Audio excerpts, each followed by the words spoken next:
Cristiano Ronaldo dos Santos Aveiro 5 fevral 1985-ci ildə Portuqaliyanın Madeira adasında Funchal şəhərində anadan olmuşdu.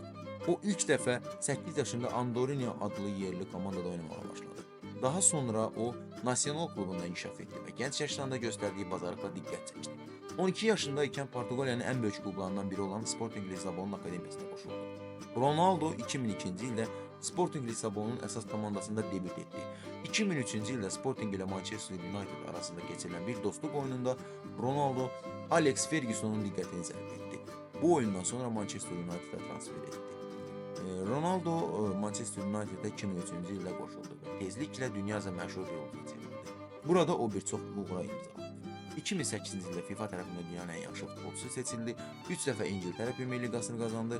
2008-ci ildə UEFA Çempionlar Liqasını və Qızıl Qutsunu çaldı. 2009-cu ildə Ronaldo rekord məbləğdə 94 milyon avroya İspaniyanın Real Madrid klubuna keçdi. Burada o özünün ən yaxşı dövrlərini yaşadı. Klubla 4 dəfə UEFA Çempionlar Liqasını qazandı. Real Madridin tarixində ən çox gol vuran oyuncu oldu. 5 dəfə qızıl top mükafatı qazandı.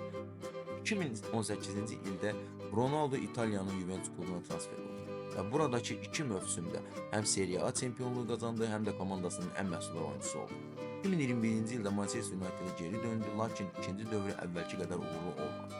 2023-cü ildə isə Ronaldo Səudiyyə Ərəbistanının Əl-Nəsr klubuna transfer olundu. Bu keçid onun Asiya futbolunda iz qoymasını təmin etdi.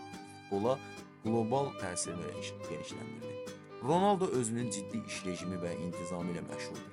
O daim formada qalmaq üçün bədəninə və qidalanmasına xüsusi diqqət yetirir. Onun uzun müddətli partnyoru Georginio Rodriguez'dir və birlikdə bir neçə uşaqları var. Ronaldo həm də geniş miqyaslı xeyriyyə işləri ilə məşhurdur. Xəstəxanalar, az təminatlı ailələr üçün böyük miqdarda iyanələr edir.